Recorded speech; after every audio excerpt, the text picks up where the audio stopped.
Hi, I'm Jason, the marketing professor, and I teach everyone, from the student to the CEO, the essentials of marketing in 5 minutes or less. Let's get started. The other day, I had a student come up to me who's getting ready to graduate here in a couple of weeks. And she says, "Look at my resume. It's got a lot of material on it, but I don't really feel like it tells anybody who I am." So I gave it a look, and professionally trained, as a student anyway, she's a graphic designer, and the resume looks amazing. But when you look at her experience, she's right. It's kind of bland and it has a lot of activities, but it doesn't really tell her story. So Carrie, for you, we're going to take a look at a couple of tips that you can use right away to dress up your resume and make you stand out the next time you're applying for a job. Tip number one. What makes you different? What makes you different? And when I say what makes you different, nothing like I am always on time and I'm a great team player and I'm a people person. No, everybody says that. As a matter of fact, have you ever thought of saying, "Hey, I'm habitually late. My till is always off by a couple of dollars, and the airplane I lands okay about 50% of the time"? Nobody ever puts that on their resume. I once had an employee who was habitually late. I wish she had told me she was habitually late on her resume, or that her references would have told me she was habitually late. That would have helped her stand apart, and at least I would have known what I was potentially getting into. So tell me, what is it that makes you different? Number two, avoid the job descriptions.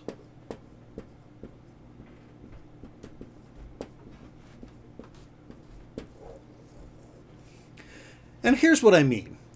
If you're working as a waiter, we know it's your responsibility to take orders and clean up tables and ensure ultimate customer service.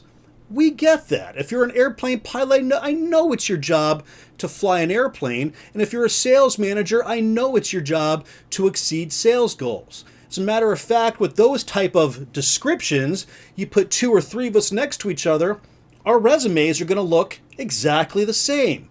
So avoid the descriptions. That doesn't really tell the story. What does is numbers. Numbers. Share numbers. Share a lot of numbers.